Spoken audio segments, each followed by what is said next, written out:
Selamat pagi anak-anak. Hari ini kita akan belajar tentang sumber daya alam dan pemanfaatannya. Muatan IPS tema 2, subtema 1. Indonesia merupakan negara yang kaya akan sumber daya alam. Sumber daya alam tersebut dimanfaatkan untuk memenuhi kebutuhan hidupnya. Pemanfaatan sumber daya alam perlu diikuti dengan kegiatan pelestarian. Hal itu dilakukan untuk menjaga agar ketersediaannya tidak punah. Nah, sumber daya alam tersebut dimanfaatkan oleh manusia untuk kebutuhan hidupnya. Berdasarkan pemanfaatannya, sumber daya alam dapat digolongkan menjadi beberapa jenis sebagai berikut. Yang pertama, sumber daya alam berdasarkan sifatnya. Meliputi sumber daya alam terbarukan. Apa itu sumber daya alam terbarukan? Sumber daya alam terbarukan yaitu sumber daya alam yang dapat pulih kembali, baik secara alami maupun buatan manusia. Contohnya, jagung, padi, sapi, dan ayam. Yang berikutnya adalah sumber daya alam tidak terbarukan. Apa itu sumber daya alam yang tidak terbarukan? Sumber daya alam yang tidak terbarukan yaitu sumber daya alam yang jumlahnya terbatas dan daya pulihnya memerlukan waktu yang sangat lama. Contohnya, sumber daya energi, mineral logam, dan mineral non-logam. Jenis berikutnya yaitu sumber daya alam berdasarkan jenisnya.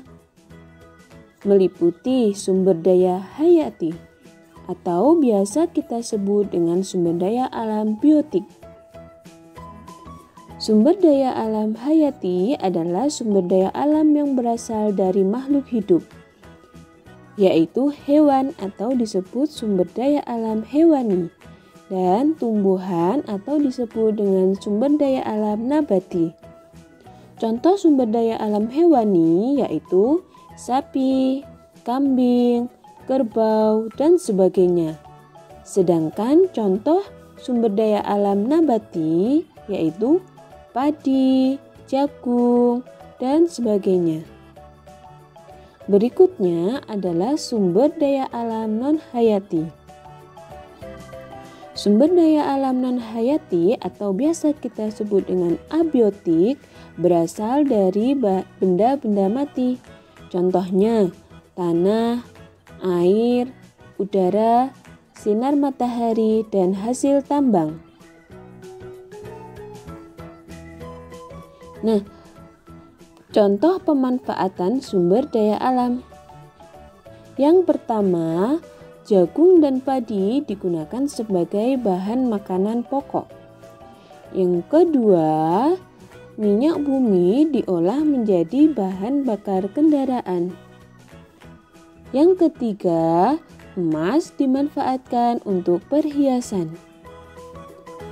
Yang keempat, air dimanfaatkan untuk kebutuhan sehari-hari seperti mandi, minum, dan mencuci baju. Sekian penjelasan dari Miss Binti. Kalian boleh mencari referensi dari sumber yang lain ya. Jika ada yang ditanyakan, silahkan langsung ditanyakan kepada Miss Binti. Terima kasih.